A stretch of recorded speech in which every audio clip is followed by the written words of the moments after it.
Diremehkan karena cuma tukang cat, ternyata dia jodoh wanita kaya pemilik rumah mewah itu. Dia hanyalah seorang tukang cat, sedangkan dia pemilik rumah mewah yang perfeksionis. Tapi tahukah kamu, 7 dari 10 orang tidak pernah menyadari cinta yang sebenarnya berada tepat di depan mereka. Dalam cerita ini kita akan melihat bagaimana kesabaran, kejujuran, dan sedikit perhatian mampu mengubah kesepian menjadi cinta sejati. Bagaimana mungkin sebuah perjodohan yang awalnya memaksa justru menjadi jembatan yang menyatukan dua hati yang patah? Saksikan perjalanan mereka dan temukan sendiri pelajaran tentang cinta, kehilangan, dan kesempatan kedua yang tak pernah kita duga. Assalamualaikum, salam hangat untuk semua pemirsa setia Pagar Cerita. Shalawat serta salam semoga tercurah untuk Nabi Muhammad SAW. Bagaimana kabar kalian hari ini? Dari kota mana saja kalian menonton? Tulis di kolom komentar ya, kita ingin tahu dari mana saja sahabat-sahabat cerita ini hadir. Jangan lupa untuk tekan tombol subscribe, like, dan share supaya channel Pagar Cerita makin semangat menghadirkan cerita-cerita menarik untuk kalian. Bagi yang sudah subscribe dan like, semoga Allah selalu melimpahkan berkah, kebaikan, dan kebahagiaan untuk kalian semua. Yuk, kita mulai cerita hari ini. Hujan gerimis sore itu menetes perlahan dari langit Jakarta Selatan. Bagus Pratama menyalakan motor tuanya di halaman sebuah rumah besar bercat putih krem. Bangunan itu terlihat anggun, dengan jendela-jendela kaca lebar yang memantulkan hujan tipis. Taman kecil yang tertata rapi dan teras depan yang luas bukan tempat yang biasa ia kunjungi. Ia menarik nafas panjang, menahan gemur hatinya yang campur aduk antara gugup dan penasaran. Ember berisi kuas dan beberapa kaleng cat di tangannya terasa lebih berat dari biasanya. Seorang wanita parubaya membuka pintu. "Mas tukang cat ya?" tanyanya ramah. "Iya bu, nama saya Bagus," jawabnya sopan.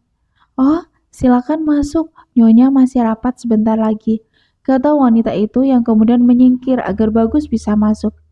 Ia mengangguk, menurunkan embernya dan duduk di kursi dekat pintu. Sofa besar di ruang tamu itu terlihat mahal, tapi Bagus sengaja menghindarinya. Matanya menelusuri setiap sudut. Rumah ini bersih, terlalu bersih, dan hampir tidak ada tanda kehidupan selain dengungan pelan pendingin ruangan. Suasana hening itu terasa dingin, bukan karena AC, tapi karena kesunyian yang menyesakkan. Tak lama terdengar langkah sepatu hak tinggi di tangga.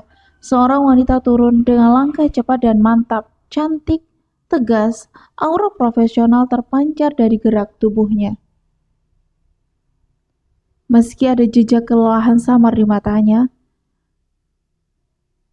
"Kamu tukang catnya?" tanyanya tanpa basa-basi. "Iya bu, saya Bagus," jawabnya berdiri perlahan.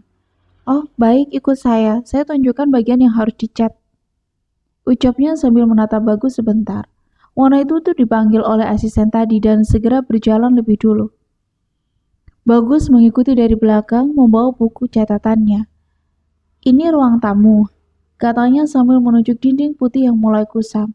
"Saya ingin putih yang lebih bersih tapi tetap hangat, jangan yang terlalu dingin." Bagus mengangguk. "Baik bu, teras depan juga ya?" Dia menoleh sebentar mengerutkan kening. Iya, lalu kamar mandi bawah juga ya? Pastikan rapi." Bagus melihat daftar pekerjaan yang harus ia catat.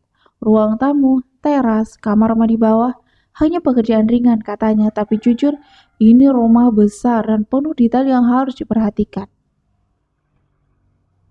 Ia tersenyum tipis menenangkan diri. Bagus tahu ia harus menjaga profesionalisme, tapi hatinya mulai penasaran mengapa seorang wanita sekaya Lia tampak begitu kesepian. Hari pertama berlalu tanpa banyak percakapan. Bagus bekerja sendiri, sedangkan Lia sibuk di lantai atas. Kadang turun sebentar hanya untuk mengawasi. Hari kedua, daftar pekerjaan mulai bertambah. Kamar tidur utama, garasi pagar depan, semua harus dicat ulang. Bagus tetap tenang, melakukannya satu persatu, sambil diam-diam mengamati kehidupan wanita itu. Setiap kali muncul, dia terlihat fokus, profesional, dan sedikit tegang. Teleponnya berdering hampir tanpa henti. Kadang ia tertawa kecil saat berbicara dengan klien, kadang wajahnya berubah tegang seketika. Beberapa kali Bagus melihatnya duduk sendirian di meja makan, ditemani secangkir kopi yang sudah dingin. Rumah sebesar ini seharusnya terasa hidup. Tapi semakin lama Bagus berada di sana, semakin ia merasakan kehampaan yang menyelimuti setiap sudut. Suatu malam saat Bagus membersihkan kuas sebelum pulang, terdengar suara samar dari lantai atas. Tangisan tipis, tapi cukup untuk membuat tangannya berhenti bergerak. Ia menoleh mencari sumber suara, tapi tak berani menanyakan. Bukan urusannya. Namun untuk pertama kalinya ia menyadari sesuatu. Kesunyian rumah ini bukan karena tidak ada orang, melainkan karena seseorang menyimpan terlalu banyak kesedihan sendirian. Rumah besar itu mendadak terasa jauh lebih hampa daripada sebelumnya. 2 minggu sejak Bagus pertama kali datang, pekerjaan di rumah itu belum selesai, bukan karena lambat, tapi karena Lia terus menambahkan hal-hal baru yang ingin diperbaiki. Bagus tidak pernah mengeluh, hanya bekerja dari pagi hingga sore. Ia mulai memperhatikan hal-hal kecil, bagaimana Lia jarang makan, bagaimana ia sering menatap ponselnya dengan mata sembab, atau sekedar duduk di teras menatap jalanan sepi di depan rumah. Sore itu, Bagus mengambil gelas teh dingin yang ditinggalkan Lia di teras. Ia kembali ke dapur, mengisi teh hangat dan meletakkannya perlahan di meja. Minum dulu, Bu, nanti lupa minum lagi, ucapnya pelan. Lia menatap gelas itu. Matanya menatap Bagus sejenak lalu menoleh ke lain arah. Kamu perhatian banget sama orang yang cuma bayar kamu, ucapnya lirih. Bagus tersenyum kecil. Saya perhatian ke semua orang, Bu. Tapi ibu belakangan ini sering lupa sama diri sendiri. Hening menyelimuti teras. Angin sore berhembus pelan, membawa aroma hujan yang baru reda. Lia menatap Bagus, sedikit tersenyum, tipis, tapi cukup untuk membuat suasana terasa berbeda. Bagus menatapnya diam-diam, menyadari untuk pertama kalinya selama berada di rumah itu, ada percikan kecil kehidupan yang mulai masuk di rumah besar yang selama ini terlalu sepi. Sore itu, langit Kemang tampak murung. Awan gelap menggantung rendah, sementara sisa hujan membuat halaman rumah Lia terlihat basah dan licin. Bagus sedang berdiri di atas tangga lipat, mengecat sisi atas dinding ruang tamu dengan hati-hati. Gerakan tangannya pelan, rapi, tidak terburu-buru. Ia tahu rumah sebesar ini tidak bisa dikerjakan asal cepat. Satu noda kecil saja bisa terlihat jelas di bawah lampu kristal yang menggantung indah di tengah ruangan. Namun hari itu suasana rumah terasa berbeda. Biasanya rumah itu sunyi karena terlalu rapi dan terlalu kosong. Tapi sore itu sunyi berubah menjadi tegang. Lia pulang lebih awal dari biasanya. Sepatu hak tingginya mengetuk lantai marmer dengan langkah cepat. Wajahnya pucat, rambutnya sedikit berantakan, dan matanya tampak sembab seperti seseorang yang baru saja menahan tangis sepanjang perjalanan pulang. Bu Sari yang sedang merapikan meja makan langsung menghampirinya. Bu Lia, sudah pulang?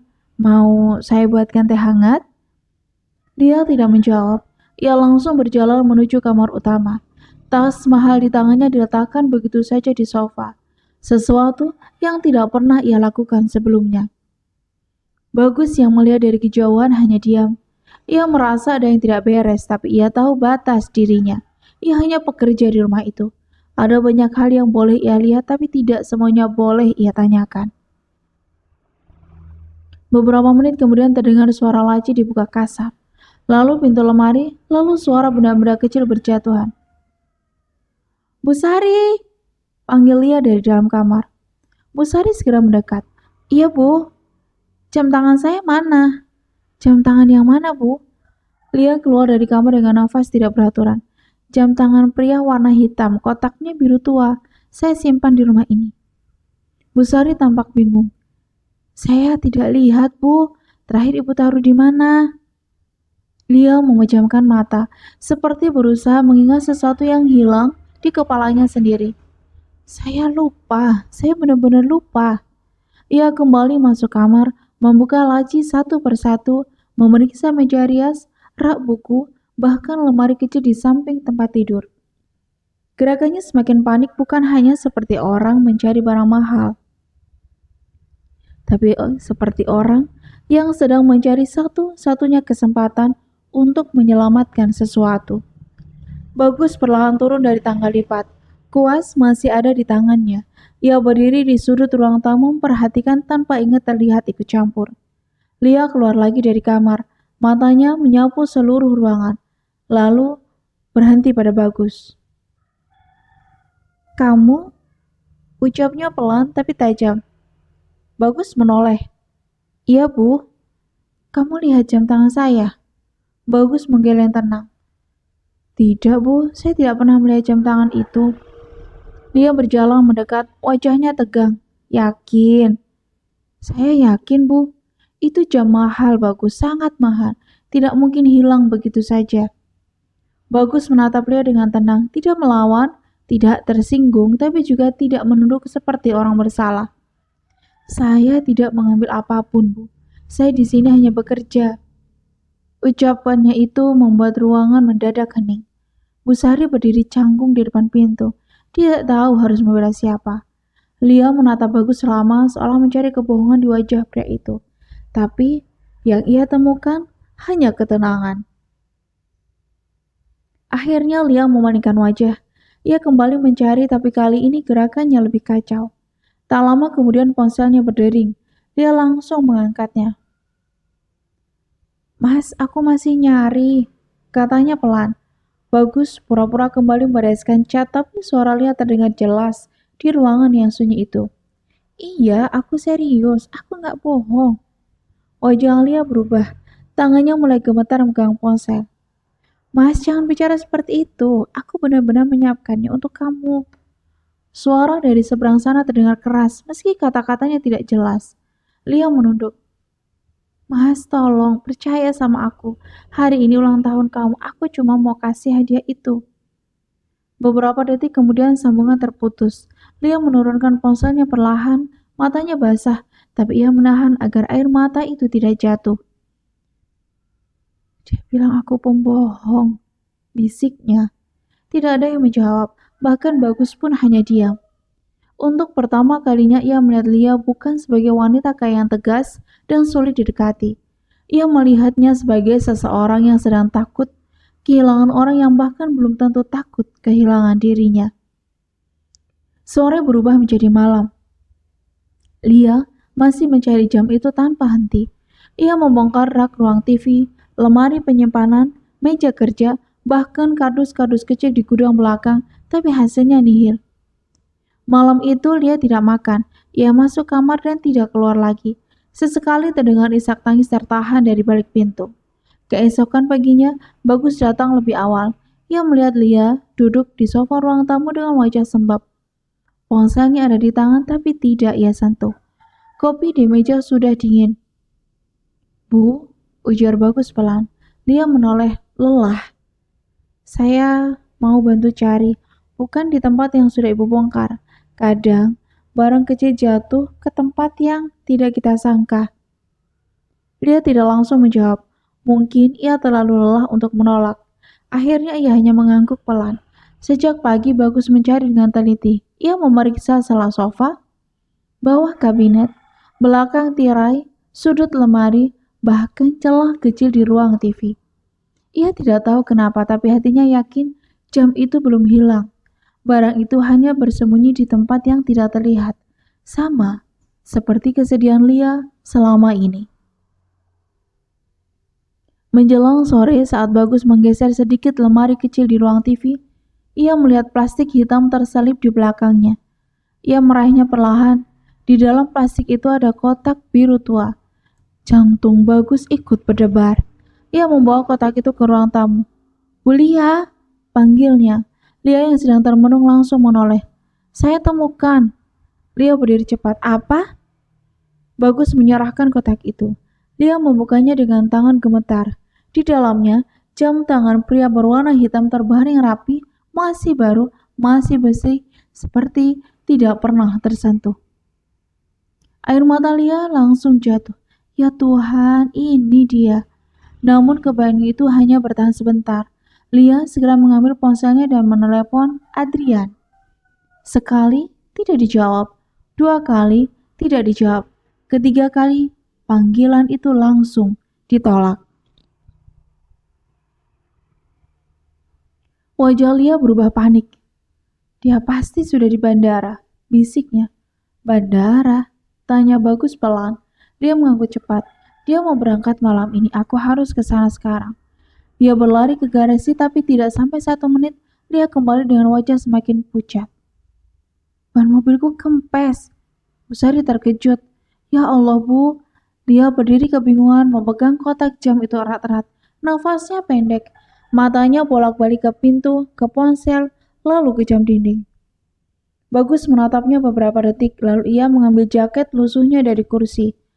Bu, kalau mau, saya bisa antar pakai motor.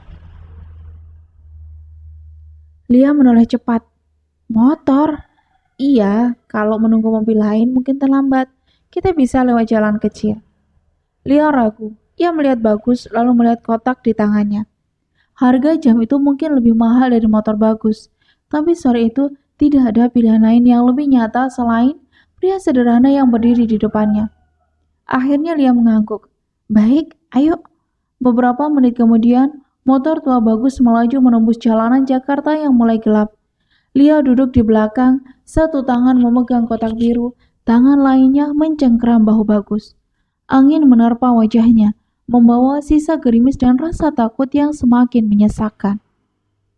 Di sepanjang jalan, Lia hanya memikirkan satu hal. Ia harus sampai sebelum semuanya terlambat.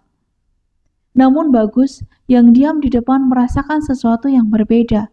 Ia merasa perjalanan ini bukan sekedar mengantar seorang wanita mengejar kekasihnya.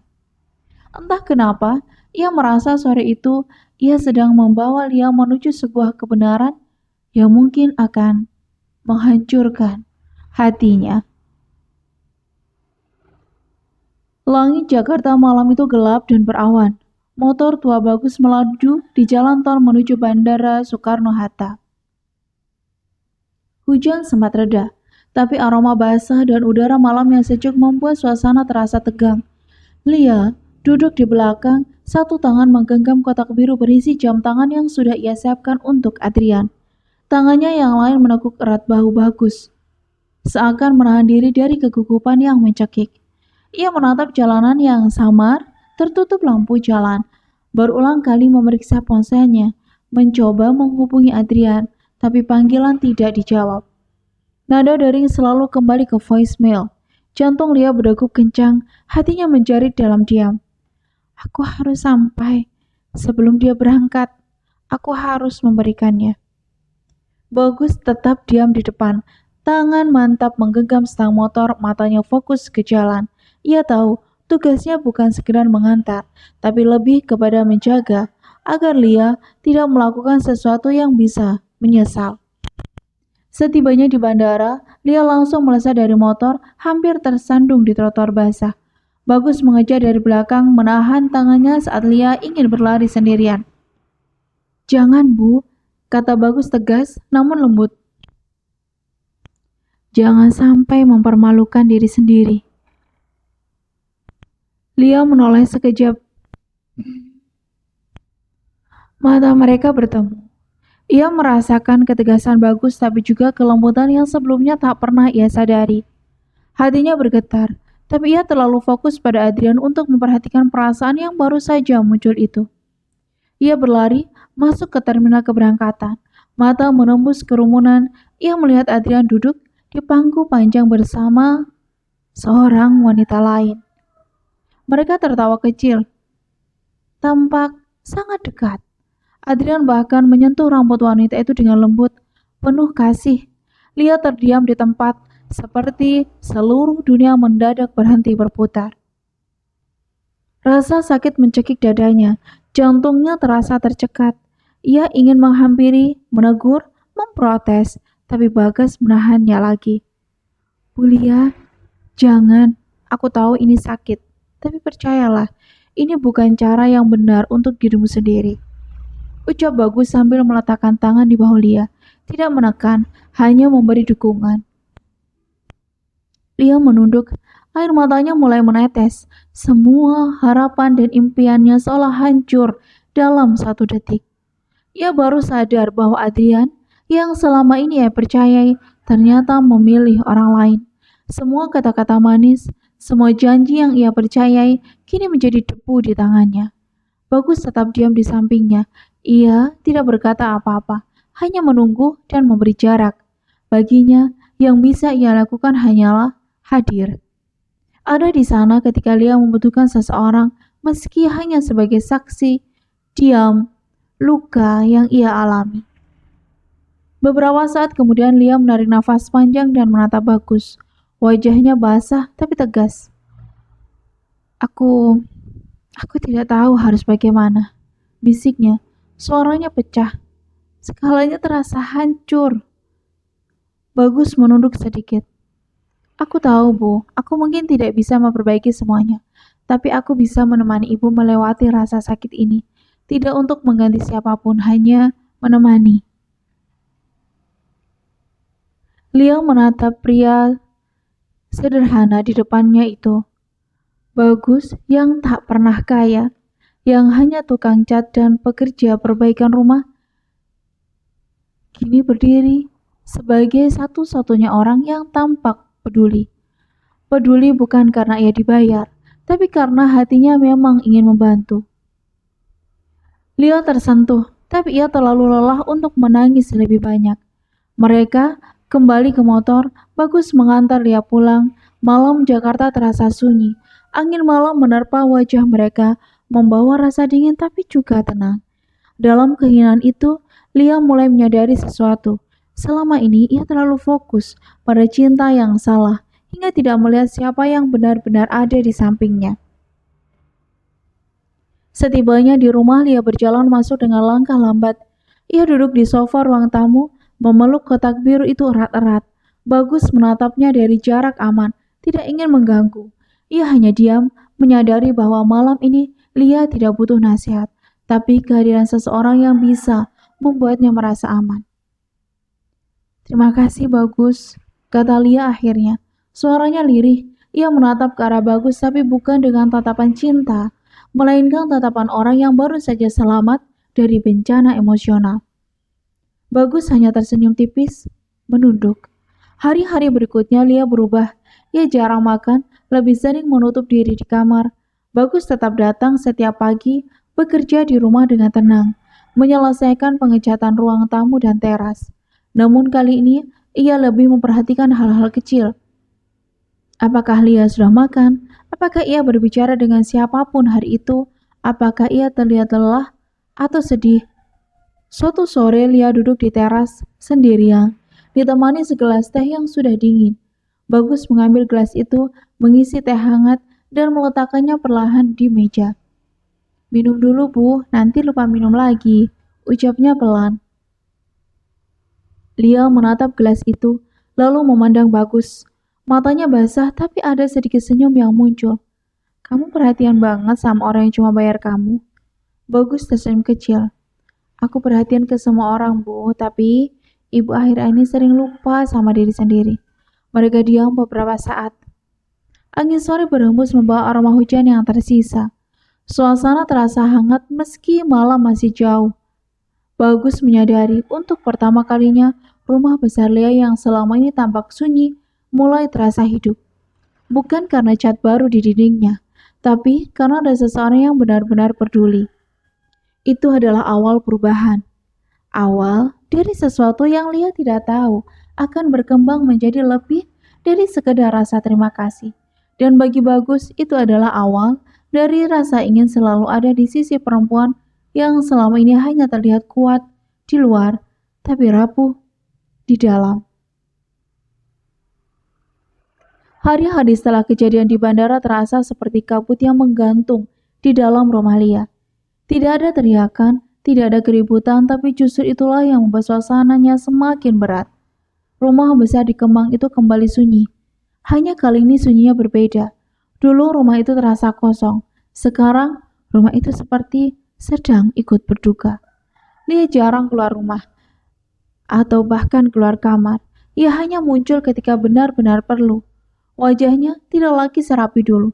Rambutnya sering terikat asal, matanya sembab dan langkahnya pelan seperti seseorang yang kehilangan arah. Wanita yang dulu turun dari tangga dengan langkah tegas kini lebih sering duduk diam di teras, menatap halaman basah tanpa benar-benar melihat apapun. Bagus tetap datang setiap pagi. Ia tetap membawa ember cat, tangga lipat, dan tas perkakasnya.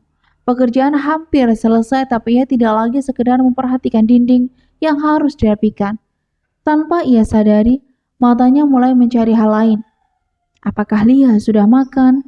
Apakah kopinya masih penuh sejak pagi? Apakah hari itu ia bicara dengan siapapun selain Bu Sari? Suatu sore, Bagus melihat Lia duduk di teras. Di depannya ada sepiring roti panggang yang hanya disentuh sedikit. Teh di sampingnya sudah dingin. Bagus yang baru selesai membersihkan kuas berhenti sejenak.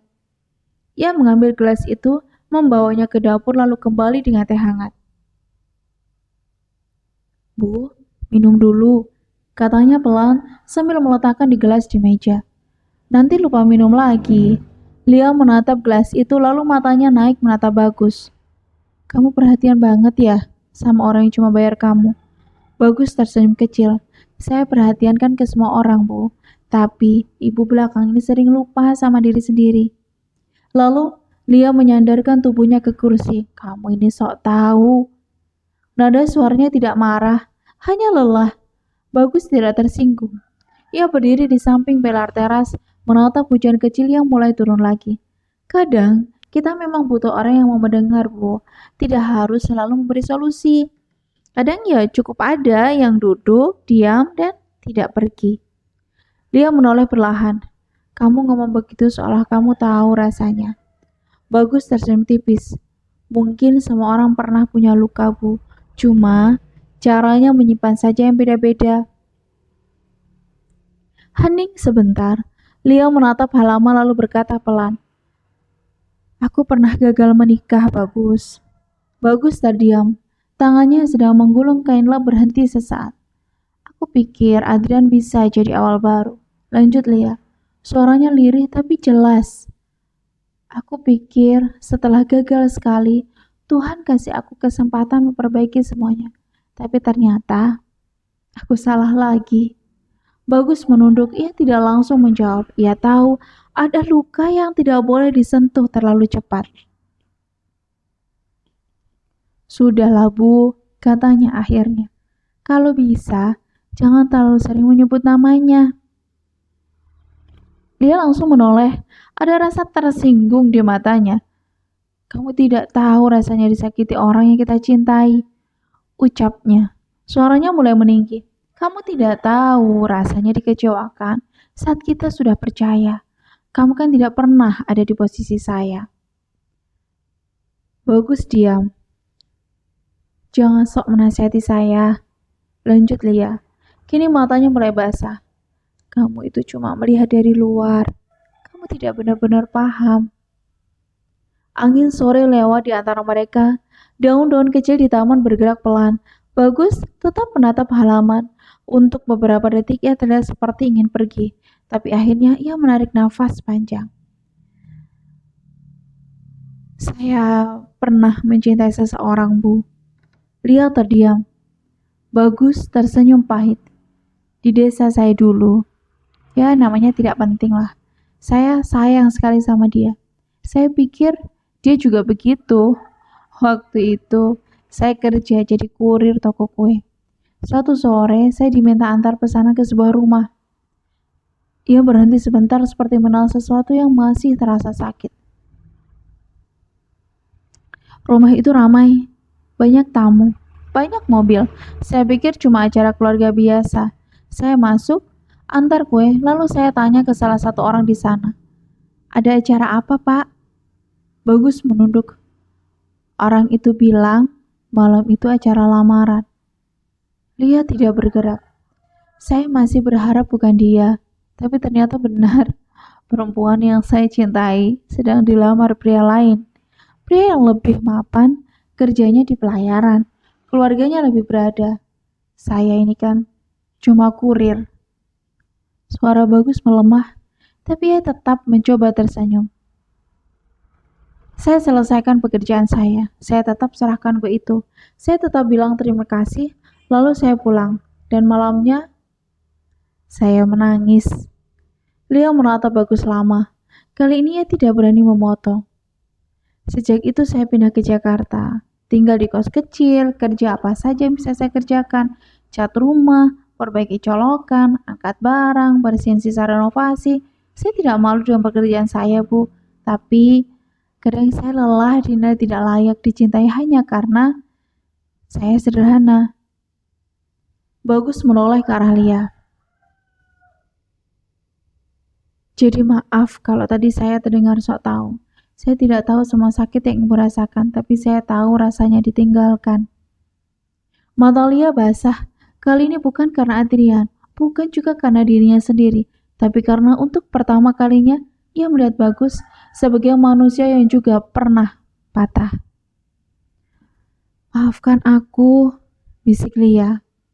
Bagus mengangguk pelan. Tidak apa-apa, Bu. Saya lanjut kerja dulu ya. Sejak hari itu, Bagus lebih banyak diam. Ia menjaga jarak. Datang, bekerja, lalu pulang tanpa banyak bicara. Lia merasakan perubahan itu, tapi ia juga terlalu gengsi untuk menahannya. Suatu pagi, tubuh Lia akhirnya menyerah. Ia oleng di rumah makan, wajahnya pucat. Bu Sari berteriak panik memanggil Bagus. Mereka membawa Lia ke rumah sakit. Dokter berkata gula darahnya terlalu rendah dan asam lambungnya naik karena jarang makan. Malam itu Lia harus diinfus. Bagus duduk di samping ranjang, menyuapinya bubur sedikit demi sedikit. Kenapa sampai begini, Bu? Tanyanya pelan. Lia mencoba tersenyum. Aku cuma tidak selera makan. Ibu masih mikiran Adrian. Lia menunduk. Bagus menghela nafas. Saya iri, Bu. Lia menatap bingung. Iri? Iya, belum pernah ada orang yang mencintai saya sedalam ibu mencintai dia. Ucapan itu membuat Lia terdiam. Lama. Menjelang siang, Adrian datang ke rumah sakit. Bagus melihat pria itu masuk ke ruang rawat Lia. Awalnya terdengar suara pertengkaran, lalu perlahan suara mereka mereda. Mereka mulai bicara lebih tenang. Bagus berdiri di luar pintu. Ia tidak masuk, tidak bertanya, tidak menunggu penjelasan. Sore harinya ia kembali ke rumah Lia dan menyelesaikan pekerjaannya dalam diam. Ketika Lia pulang bersama Adrian, Bagus hanya menunduk sopan. Ia melihat Lia tersenyum kecil saat membalas pesan di ponselnya. Senyum yang selama ini ia tunggu, tapi ternyata bukan untuknya. Malam itu setelah semua pekerjaan selesai, Bagus merapikan alat-alatnya. Lia masih sibuk dengan ponsel. Bagus berdiri di ambang pintu. Bu, saya pamit. Tidak ada jawaban. Ia menunggu beberapa detik lalu tersenyum pahit. Di ruang depan, ia berpamitan pada Bu Sari. Tolong sampaikan ke Bu Lia, saya sudah pulang. Bagus melangkah keluar dari rumah itu. Motor tuanya menyala pelan di bawah langit malam Jakarta. Dan untuk pertama kalinya ia merasa tidak keberatan pergi. Karena mungkin dari awal ia memang hanya tukang cat yang singgah di rumah Lia. Bukan seseorang yang tinggal di hatinya. Malam itu Bagus duduk sendirian di kamar kosnya yang sempit. Tas perkakas masih tergeletak di lantai, belum sempat ia rapikan. Di sudut ruangan ada baju kerja yang masih terkena noda cat putih. Biasanya setelah menyelesaikan pekerjaan besar, Bagus merasa lega, tapi malam itu dadanya justru terasa kosong. Ia menatap layar ponsel berkali-kali. Tidak ada pesan dari Lia. Bagus tersenyum pahit. Apa yang kamu tunggu, Gus? Bisiknya pada diri sendiri. Dia itu sudah punya dunianya sendiri. Tak lama kemudian ponselnya berdering. Nama ayahnya muncul di layar. Assalamualaikum, Pak. Waalaikumsalam, Bagus. Kapan kamu bisa pulang? Bagus terdiam sebentar. Ada apa, Pak? Ada yang perlu kita bicarakan tentang masa depanmu. Bagus memejamkan mata. Ia sudah bisa menebak arah pembicaraan itu. Beberapa kali ayahnya memang pernah menyinggung soal pernikahan, soal usia, soal hidup yang tidak boleh terus sendirian. Iya, Pak. Besok saya pulang ya. Kebetulan pekerjaan saya sudah selesai. Setelah telepon terputus, Bagus kembali menatap langit-langit kamar. Untuk pertama kalinya ia merasa tidak punya alasan lagi untuk bertahan di Jakarta. Keesokan paginya, setelah sholat subuh, Bagus melihat tas kecil di belakang motor. Ia menempuh perjalanan panjang menuju rumah orang tuanya di pinggir Klaten. Sepanjang jalan, angin pagi menerpa wajahnya. Sawah-sawah hijau mulai terlihat, menggantikan gedung-gedung tinggi dan jalanan pada Jakarta. Saat tiba di rumah, ibunya langsung menyambutnya dengan pelukan hangat. "Kamu kurusan, Gus," kata ibunya sambil mengusap bahunya. Bagus tersenyum kecil. "Cuma capek kerja, Bu." Malam harinya setelah makan bersama, ayah Bagus mulai membuka pembicaraan. Wajahnya tidak serius tapi lembut. "Nak, ayah punya sahabat lama. Kami sudah lama tidak bertemu tapi hubungan kami tetap baik." Bagus hanya mendengarkan. Sahabat ayah itu punya seorang putri. Katanya anaknya baik, mandiri, dan jujur. Ayah ingin mengenalkan kalian. Sendok di tangan Bagus berhenti bergerak. "Pak, ayah tidak memaksa kamu langsung menikah," lanjut ayahnya. "Tapi usia kamu sudah waktunya memikirkan rumah tangga. Ayah hanya ingin kamu punya seseorang yang menemani hidupmu." Bagus menunduk. Dalam pikirannya wajah Lia muncul begitu saja. Senyumnya yang tipis, matanya yang sembab, suaranya saat berkata, "Terima kasih." Namun ia segera menepis semuanya. Lia bukan miliknya. Akhirnya, Bagus mengangguk pelan. "Baik, Pak. Saya ikut saran Bapak." Di tempat lain, malam yang sama juga terasa panjang bagi Lia. Ia duduk di tepi ranjang, memandangi layar ponselnya. Nama Bagus masih tersimpan di daftar kontak. Berkali-kali ia mengetik pesan lalu menghapusnya lagi. Ia tidak jadi kembali pada Adrian. Setelah pertemuan di rumah sakit, Adrian memang meminta maaf. Ia bahkan meminta kesempatan kedua. Tapi anehnya, setiap kali Adrian bicara, yang muncul di pikiran dia justru wajah Bagas. Pria sederhana yang pernah mengantar ia ke bandara, menahannya agar tidak mempermalukan diri, menyiapkan teh hangat dan tetap pergi ketika merasa tidak lagi dibutuhkan. Akhirnya, Lia memberanikan diri menelpon. Di rumah orang tuanya, Bagus terkejut melihat nama Lia muncul di layar. "Lia?" "Jangan panggil Bu." Suara Lia terdengar bergetar. Bagus terdiam. "Aku tidak jadi balikan dengan Adrian," kata Lia cepat, seperti takut Bagus menutup telepon. "Dia memang minta maaf, tapi aku tidak bisa. Aku terus ingat kamu." Jantung Bagus berdegup lebih cepat. "Bu, Lia, aku rindu kamu, Bagus." Kalimat itu membuat Bagus membeku. Ada bagian dari dirinya yang ingin langsung percaya, ingin langsung kembali, ingin mengatakan bahwa ia juga merasakan hal yang sama. Tapi bayangan ayahnya, ibunya, dan janji yang baru saja ia ucapkan menahan semuanya. "Aku juga," jawab Bagus akhirnya, lirih. "Tapi aku sudah dijodohkan, Lia." Sunyi, panjang, terdengar di seberang telepon. "Kamu serius? Aku lelah sendirian," kata Bagus pelan. "Aku ingin punya tempat cerita. Mungkin ini jalan yang harus aku terima." Lia terisak. "Aku juga dijodohkan orang tuaku. Aku takut. Aku tidak mau. Karena pria yang aku pikirkan sekarang cuma kamu." Bagus memejamkan mata. "Aku sayang kamu, Bagus." Air matanya sejak tadi ia tahan akhirnya jatuh. "Aku juga sayang kamu, Lia. Tapi aku sudah berjanji pada orang tuaku. Kenapa kita tidak perjuangkan?"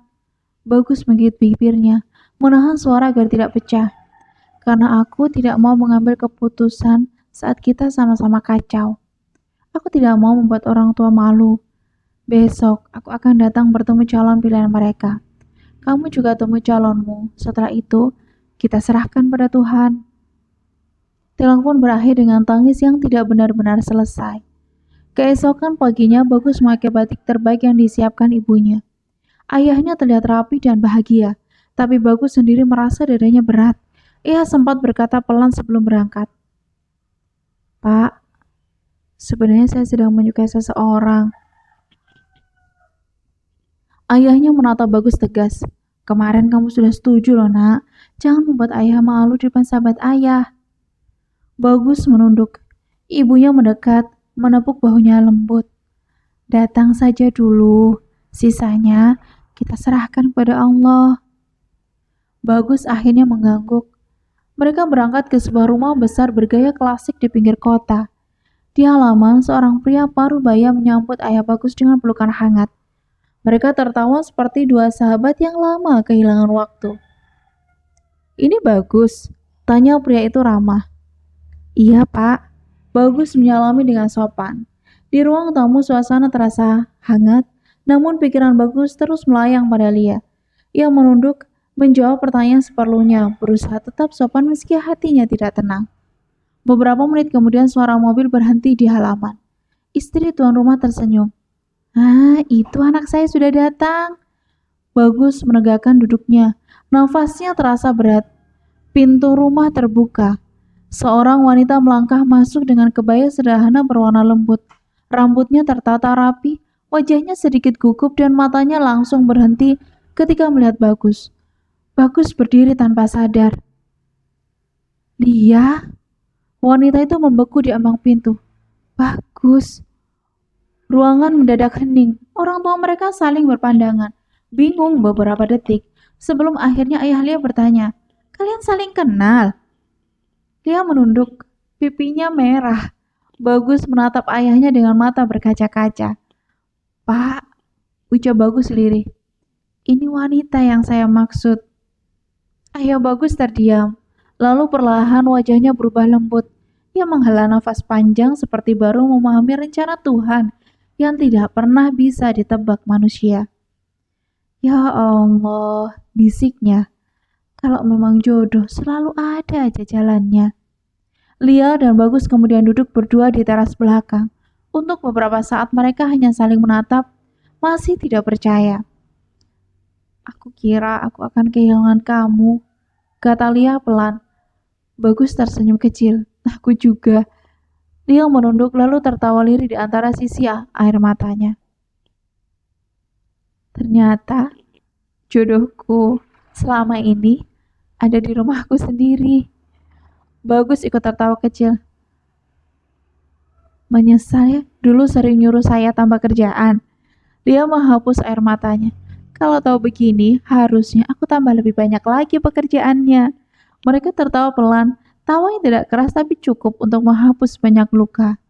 Beberapa bulan kemudian, pernikahan mereka digelar sederhana, tidak mewah seperti acara-acara yang biasa Lia rancang untuk orang lain. Tapi hari itu justru menjadi hari paling indah dalam hidupnya. Bagus berdiri di samping Lia bukan sebagai tukang cat dari rumah mewah itu, tapi sebagai suami yang akhirnya dipilih oleh takdir. Dan rumah Lia yang dulu terlalu sunyi kini berubah hangat, bukan hanya karena dindingnya sudah dicat baru, tapi karena akhirnya ada seseorang yang benar-benar tinggal di dalamnya. Kadang orang yang kita anggap hanya lewat, justru dikirim Tuhan untuk tinggal paling lama. Kalau kamu pernah hampir kehilangan seseorang karena gengsi atau takut jujur pada perasaan sendiri, jangan lupa tulis di komentar. Jangan terlambat menyadari. Jangan lupa like, share, dan subscribe karena mungkin kisah ini bukan hanya cerita mereka, tapi juga pernah menjadi kisah kita.